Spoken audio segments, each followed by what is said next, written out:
Now to a story you will see only on Local 12 News. When it comes to murder, some cities stand out. Chicago, for example, had more homicides last year than any other city. The number of homicides solved may be an even more important number, and that's where Cincinnati is getting noticed. Local 12's Deborah Dixon tells us that it's about more than just the closure rate, it's how the detectives got there. A grandmother is murdered by a burglar who also wounds one of her grandchildren. 3 months later, an arrest. A veteran is killed during a robbery while walking home from work. 2 teenagers are later charged. A man is found dead in his burning apartment on West 8th Street, killed during a robbery. There is an arrest 2 days later. Some of last year's 71 homicides, of which 70% are solved. One of the highest closure rates in the country for cities around Cincinnati's size. We don't use any method that would artificially inflate our closure rate. And we finished at 70%, and those are people that were actually charged, arrested, and indicted. Not every city does this. I think other cities they arrest people that would more than likely not, they don't have enough to move forward. They know they have a suspect, but they don't have enough to actually get a conviction. There are other ways to make things look better than they are, and it's common knowledge among detectives. Some cities will credit past closures to the current year, and cities such as Detroit consider a case closed if a suspect's identified, not arrested, not charged, just identified.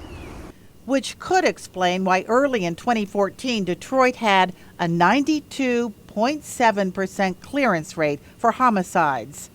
When D.C. had a clearance rate of 94% one year, the Washington Post called it a statistical mishmash that made things look better than they are. We're not going to do anything to inflate our closure rate because to me that doesn't give an accurate depiction of what's going on here and now. It really serves no purpose to us.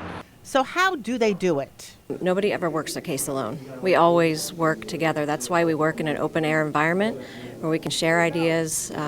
We all know when each other gets phone calls. Recently promoted sergeant and mother of 2 Jennifer Mitch said it took a team to solve the murder of 16-year-old Kelsey Crow. She was caught in a barrage of gunfire after leaving a Sweet 16 party at a YMCA a year ago.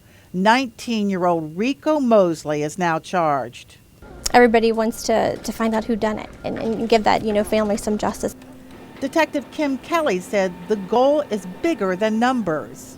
Build the best solid case that you can.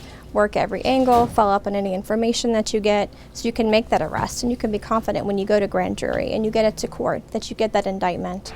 Kelly says she thinks about some cases every day, such as the February murder of 21-year-old Dante Whitehead. The young man with no criminal record was shot in his car on Westwood Northern Boulevard. It was early morning. He was on his way to work, where he was up for a promotion. I was driving home the other night from work on a new case, and I did think of Dante Whitehead. What happened to him? Kelly is determined for Dante Whitehead's case to end up on the 2016 murder wall as a homicide closed by arrest. Whatever the statistics are for this year, Cincinnati Homicide promises they will tell the truth about murder. Deborah Dixon, Local 12 News. There have been 21 homicides so far this year, and in almost every case, if there hasn't been an arrest made already, detectives do have a suspect.